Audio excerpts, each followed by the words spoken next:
Hello everyone, Radhe Radhe. कैसे हैं आप सब? आई होप कि आप सब अच्छे ही होंगे। तो आपने यहाँ तक का वीडियो देखा था, तो गाड़ी को लेकर के शोरूम में आ गए थे। यहाँ पे गाड़ी को मतलब जैक लगा करके ऊपर किया जा रहा है। ये देखिए ऊपर कर दिया। गाड़ी की बेचारी की कैसी हालत हो गई है। यहाँ पे टंकी रिपेयर नहीं हुई है, चेंज करानी पड़ी है क्योंकि उसमें 3 छेद थे। तो उन्होंने बोला आगे भी भविष्य में कभी दिक्कत हो सकती है। तो यहाँ पे टंकी को उन्होंने खोल के उसका जो पेट्रोल था उसको अभी यहाँ पे कैन में निकाल रहे हैं ये अपने। उसके बाद में नई टंकी लगाई जाएगी, तब उसमें फिर ये पेट्रोल दोबारा भरा जाएगा। और यहाँ पे देखो पूरा पेट्रोल निकाल दिया। काफ़ी 3 से 4 घंटे इस जगह पे लग गए थे हमें। उसके बाद में आ गए थे ईशू और भैया यहाँ पे वापस होटल। वहाँ पे फिर मैं भाभी हम लोगों ने सब ने खाना वाना खाया। 1-1:30 बज गया था। फिर हम मतलब करीब वहाँ से 2:30 बजे निकले थे ऋषिकेश से। तो ये जहाँ गाड़ी पार्किंग करी थी हमने, वहाँ का एरिया है। ये जो बैठी हैं ये बहुत अच्छी थी यहाँ पे आंटी। ये इनके पैर में ना थोड़ा पोलियो की वजह से पैर ख़राब हो गया है। मैं उनसे बोल रही थी बात करने के लिए, तो वो बात नहीं कर पा रही थी, बस मुस्कुरा गई थी। तो यहाँ पे उन्होंने काफ़ी एरिया मतलब पार्किंग का, तो वही बोल रही थी कि पार्किंग के लिए किया हुआ है, तो काफ़ी कमाई वहाँ से अच्छी हमें हो जाती है इनकम।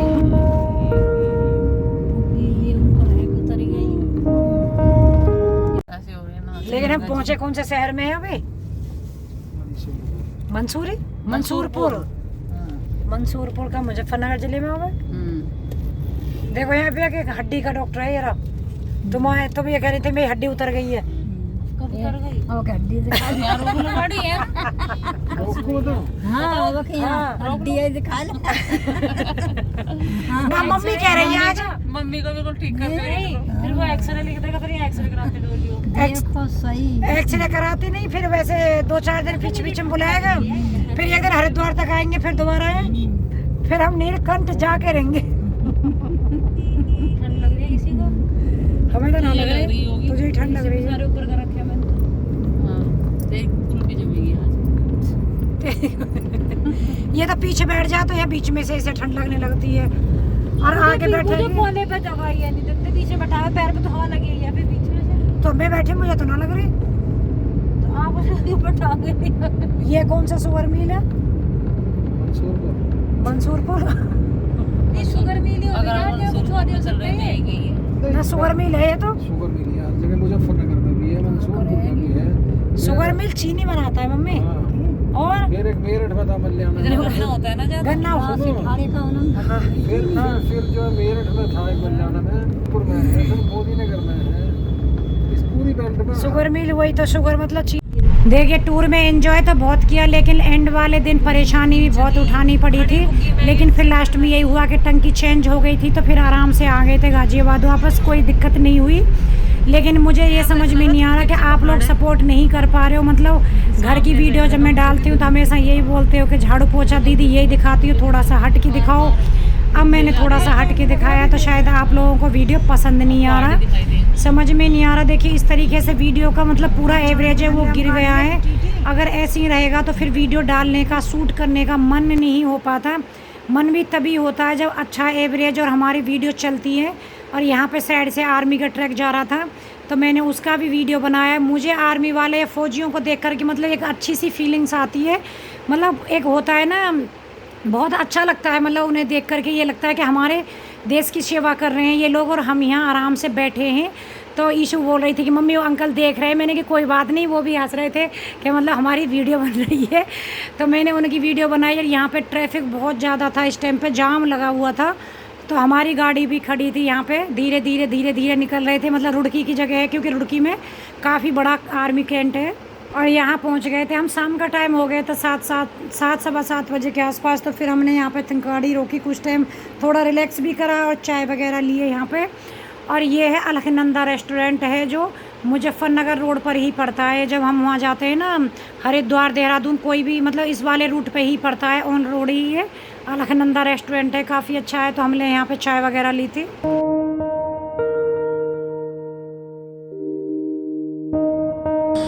हम यहाँ कौन सी जगह आ गए, मुझे तो इस जगह का भी ना पता है।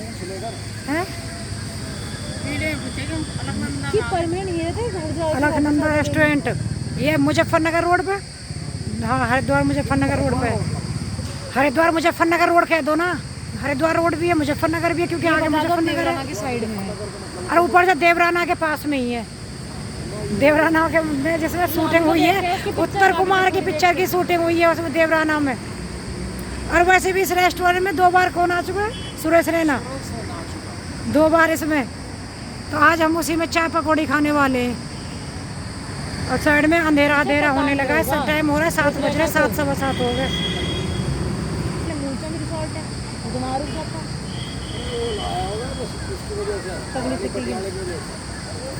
अच्छा आवाज़ छोड़ दूंगी ये सारी, तो वो कौन सी देखती है? आवाज़ छोड़ दूंगी इसी में सारी।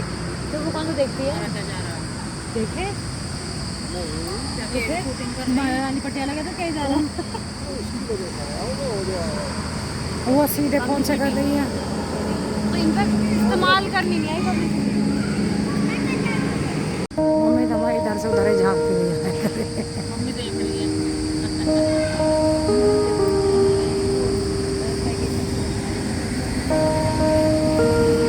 अच्छा इस बार को इस बना रही है।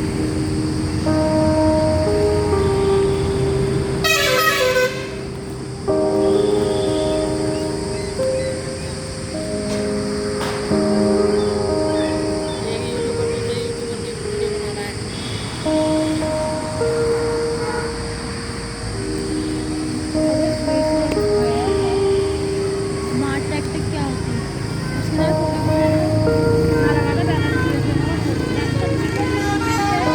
अपने आप आना शुरू कर दे। हम बैठ के अभी चाय पीने के लिए, चाय और क्या पी लेंगे साथ में? पकौड़ियाँ लेंगे, पकौड़ियाँ। पकौड़े किस चीज़ के? नहीं हमें उसको बोला कि पकौड़े लेके ना, पकौड़ा मैंने कि ब्रेड हो गया पकौड़ा मैंने आलू का पकौड़ा। आलू का पकौड़ा, प्याज का पकौड़ा, प्याज का पकौड़ा। मिर्ची का पकौड़ा, थोड़ा सा ऐसे, थोड़ा सा शांत हो पनीर जाओ का पकौड़ा। ना, थोड़ा सा शांत। इतनी खुशी मेरी बन रही है। तो डाल दो ना। अंकल ज़्यादा भी इतने खुश होते कुछ ना कुछ होता। मैं वही तो कह रही हूँ कि ऐसी नहीं, हॉस्पिटल के रूम में खुश हुए थे अंकल। सबकी एंट्री बैन हो गई उस हॉस्पिटल के कमरे में। इनके पास बीच का रास्ता नहीं है कोई, है ना? ये क्या करे ना, बाद में उतना रोबे भी है। तो यहाँ देखिए हमारी चाय पकौड़ी आ गई है, मिर्ची की, प्याज की, आलू की और पनीर की। तो हम लोगों ने ज़्यादा नहीं, थोड़े थोड़े लिया था क्योंकि मतलब 1 बजे के आसपास वहाँ खाना खाया था ऋषिकेश में। उसके बाद में हम हरिद्वार नहाए थे, फिर वहाँ पे भी 2-3 घंटे लग गए, 2 घंटे के आसपास। हरिद्वार से 5 बजे निकले तो भूख भी लग रही थी, तो थोड़ा थोड़ा हल्का हल्का सा नाश्ता भी हो गया। Hello everyone, welcome back to my channel Kusum family vlog. तो यहाँ देखिए हम लोग टूर पे से घर वापस आ गए। रात के टाइम हो रहा है 11 बज रहे हैं। हम आए थे 10 सवा 10 बजे के आसपास पहुँच गए थे। फिर उसके बाद में गर्मी बहुत ज़्यादा हो रही है, कपड़े वपड़े चेंज कर नहाए धोए मतलब। और मैं कि चलिए वीडियो का एंड भी करूँगी और आप लोगों से कुछ देर बातें करूँगी। एक्चुअली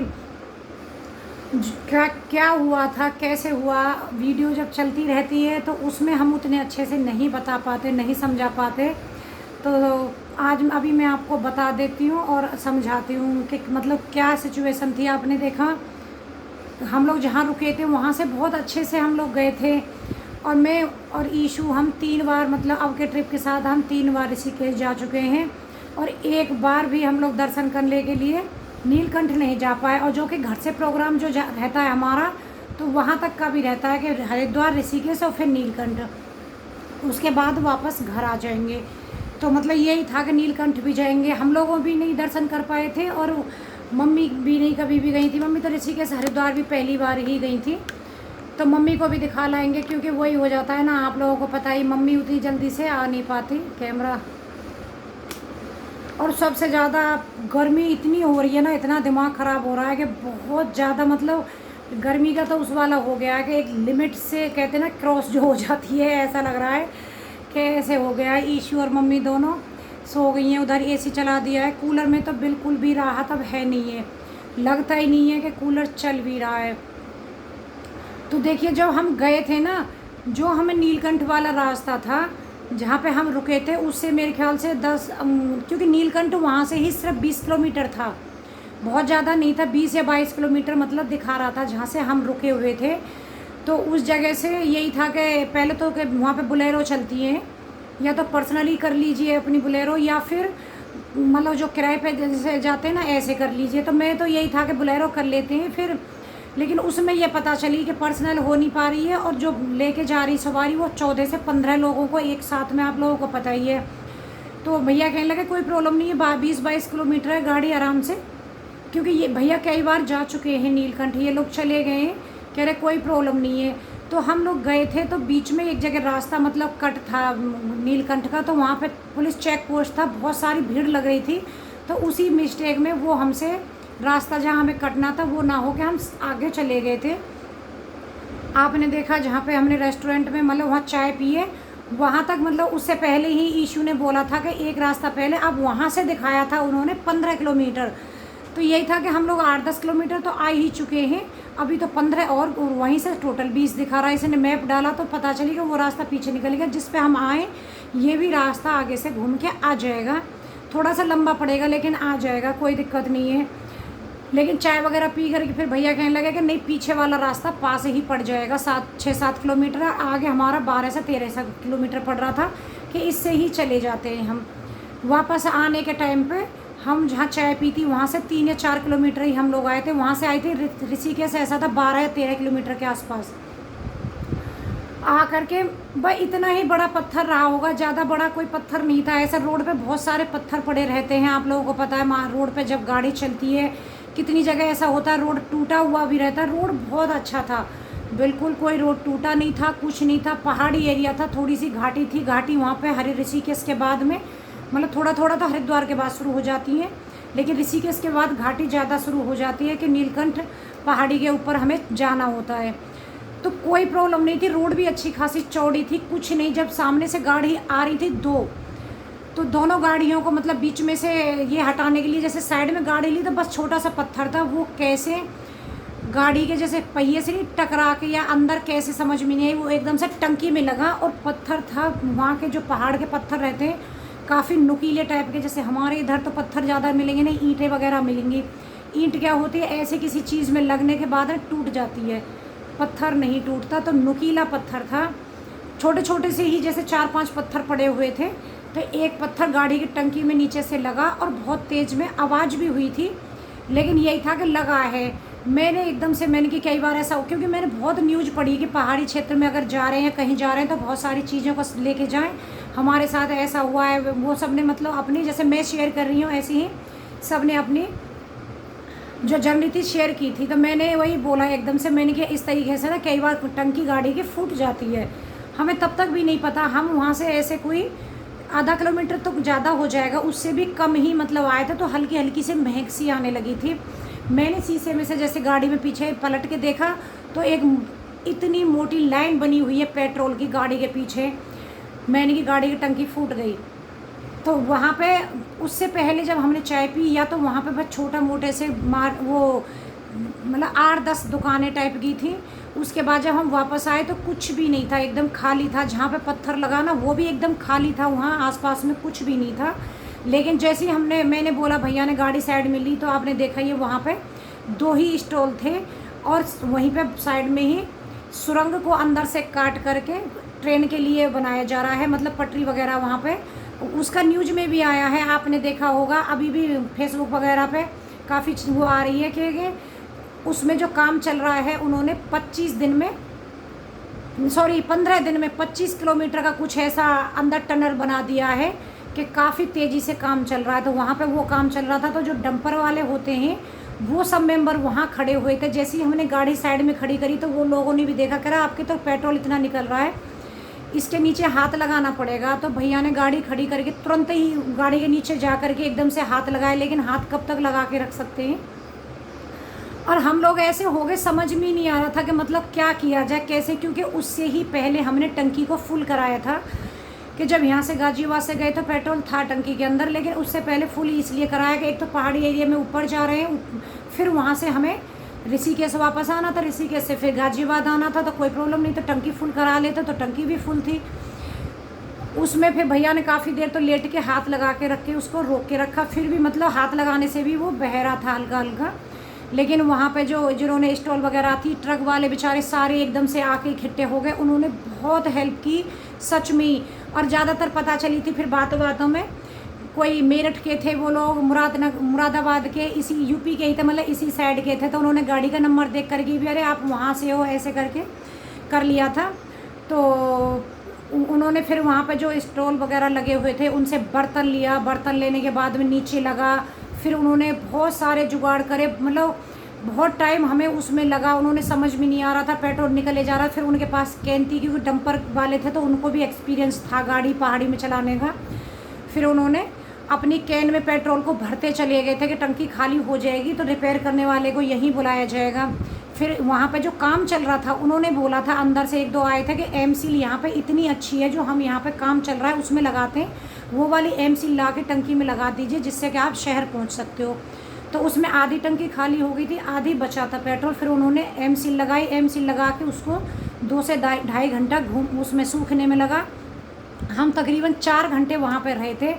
परेशानी इतनी हुई बहुत ज़्यादा, बस इतने छोटे से पत्थर ने मैंने कि ऐसा लग रहा है कि भोले बाबा के दर्शन करने नसीब में नहीं थे कि ऐसा हुआ। नहीं तो घर से हमें इतने अच्छे से शिवलिंग, मैंने आपको मंदिर दिखाया था वहाँ हमने दर्शन करे थे। उसके बाद में हम लड्डू गोपाल जी को घर साथ में मतलब अपने लेकर के गए, सब कुछ अच्छे से किया। फिर भी पता नहीं कि लगता है नसीब में हमारे में नीलकंठ के दर्शन नहीं थे। फिर ये हुआ कि वहाँ जाएंगे, अगर एमसी लगा के हम नीलकंठ जा रहे हैं, रास्ते में कोई दिक्कत हो गई है तो आप लोग समझ सकते हो कि रास्ते में तो फिर कोई ऑप्शन नहीं बचता है हमारे पास। तो फिर हमने तय किया, मैंने कि नहीं, हम पहले शहर चलेंगे क्योंकि हमने रिपेयर करने जैसे शोरूम वगैरह में हुंडई की गाड़ी है, हुंडई के शोरूम में हमने बात की थी तो उन्होंने बोला कि गाड़ी को अगर वैसी कोई प्रॉब्लम होती तो हम यहाँ से मैकेनिक भेज देते, लेकिन टंकी की प्रॉब्लम है, गाड़ी को ऐसे नहीं रिपेयर किया जाएगा, आपको कैसे भी करके ऋषिकेश इसको लाना ही पड़ेगा। जो कि शोरूम ऋषिकेश में था। तो वहाँ से ऋषिकेश में के और हरिद्वार के बीच में था, जहाँ पे हमारी गाड़ी की टंकी फूटी थी वहाँ से 25 किलोमीटर मतलब शोरूम दिखा रहा था। फिर वहाँ से हम लोग चले, उसके बाद में तो सही रहा, एमसील के बाद में कोई पेट्रोल नहीं निकला, हम आ गए थे। तो मैं भाभी मम्मी हम लोगों को जहाँ होटल में हम जहाँ पर रुके थे वहाँ रुक गए थे क्योंकि 2 से 3 घंटे उन्होंने बोला गाड़ी की रिपेयर में लगेगा, देखनी पड़ेगी। और एक नहीं 3 छेद हुए थे गाड़ी में, जैसे पत्थर लगा तो उसने कोने ने कैसे करके 3 छेद करे। लेकिन अब मुझे ये रहता है कि कहीं जा रहे हैं तो अपनी गाड़ी में पहाड़ी क्षेत्र में एमसील ज़रूर डाल करके लेके जाए। साबुन, मुझे सबसे पहले एकदम दिमाग में आई, साबुन बहुत जल्दी से चौक कर देता है, लेकिन उन लोगों के पास वहाँ साबुन नहीं था। मैं कि साबुन लगाते, एक कच्चा साबुन आता है पीले से कलर का, गांव में ना पहले उससे कपड़े वगैरह बहुत धोते थे, पीले कलर का आता है, वो वाला साबुन सबसे बेस्ट रहता है कि जल्दी से वो चौक कर देता है, टंकी को रोक देता है। क्योंकि मैं गोवा रहती थी, वहाँ मेरी नेबर थी, उनके साथ में ऐसी प्रॉब्लम थी तो उनको साबुन था तो उन्होंने साबुन लगा के ये कर दिया। उसके बाद में गाड़ी की रिपेयर हुई है जैसे आपने देखा। उसके बाद फिर हम सीधे ही हरिद्वार आए। हरिद्वार का मैंने फिर कोई वीडियो शूट नहीं किया क्योंकि मूड बिल्कुल ऑफ सभी का हो गया। ऐसा नहीं था, नुकसान वगैरह तो देखे सब, लेकिन हाँ एक राहत थी कि वहाँ सब वही बोल रहे थे कि बाई दी मान लीजिए कोई जैसे बीड़ी सिगरेट पी के माचिस की तिल्ली भी फेंक देता है, आप आ रहे हो तो पेट्रोल पे आप लोगों को पता है बहुत जल्दी से आग पकड़ता है, आग भी गाड़ी में लग सकती थी कि वो हाथ सटल गया। तो इसलिए यही लगता है कि भगवान ने, हो सकता है कुछ गलत हुआ हमारे साथ तो कुछ अच्छा भी हुआ है। अच्छे से घर आ गए, फिर पहले हरिद्वार आए थे, फिर हर की पैड़ी पे वहाँ स्नान किया, नहाए, प्रसाद वगैरह लिया, थोड़ा घूमे, माइंड फ्रेश हुआ सबका। उसके बाद फिर हम गाज़ियाबाद के लिए निकले। वहाँ से गाज़ियाबाद के लिए हरिद्वार से निकले 5 बजे के आसपास। 5 बजे ने फिर बीच में एक बार चाय वगैरह पी, फिर गाज़ियाबाद पहुँच गए थे। फिर खाना भी, क्योंकि भाई घर में आकर के बनाने की हालत किसी की भी नहीं थी। 9 साढ़े 9 बजे गाज़ियाबाद पहुँचे थे। फिर खाना वाना खा के फिर उसके बाद घर आए 10 सवा 10 बजे। अब बज रहे हैं 11 साढ़े 11 बजने वाले हैं। चलिए वीडियो का एंड करती हूँ, वीडियो भी काफ़ी लंबा हो गया है। कल मिलूँगी अब अपने घर की रूटीन के साथ में, तब तक के लिए bye bye and good night.